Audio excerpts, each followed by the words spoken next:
La mauvaise utilisation des réseaux sociaux au Tchad est devenue comme une monnaie d'échange. Dans d'autres pays, ces outils de communication sont considérés comme des vecteurs de transformation de la vie en société et du débat public. Malheureusement, au pays de Toumaï, les réseaux sociaux sont devenus source de divisions, de haines viscérales, d'allégations grossières et souvent fallacieuses. Pour bon nombre de ces prophètes de malheur, les outils de communication sont devenus des véritables terrains de prédilection qu'il faut miner et envoyer des innocents pour se faire exploser. Ils y lancent des messages de haine, de xénophobie, de communautarisme et de clanisme. Dans cette campagne de désinformation dangereuse, toutes les grandes institutions de la République ont été infectées par le virus mortel d'attaques injustifiées dans le seul but de remettre en mal la vie de la nation. L'armée nationale tchadienne, jusque-là exemptée de ces dérives notoires, est à son tour attaquée par cette campagne de diabolisation et d'allégations mensongères. Tapis dans l'ombre, les auteurs de certaines publications ces derniers temps font écho d'un départ massif et anticipé à la retraite des soldats tchadiens avant l'âge requis.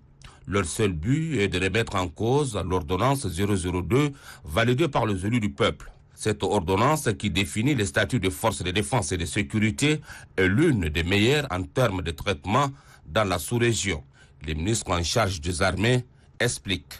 L'armée tchadienne est une armée républicaine comme les autres. Il doit avoir une retraite comme d'habitude. La retraite n'est pas nouvelle.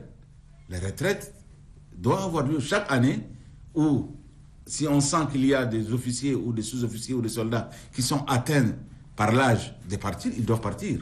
Mais cette diffamation, comme vous le dites, est fausse.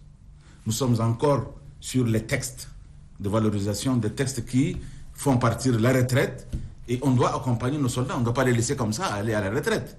Selon le ministre des Armées, toute information non certifiée est considérée comme bombe à retardement.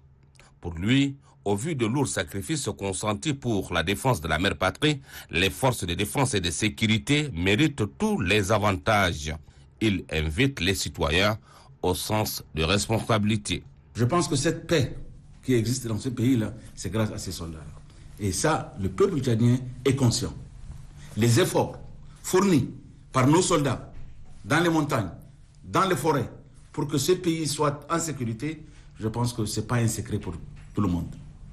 Je lance un appel à tout le peuple tchadien de ne pas croire de cette diffamation dans les réseaux sociaux. La réalité est ailleurs et la vérité est là.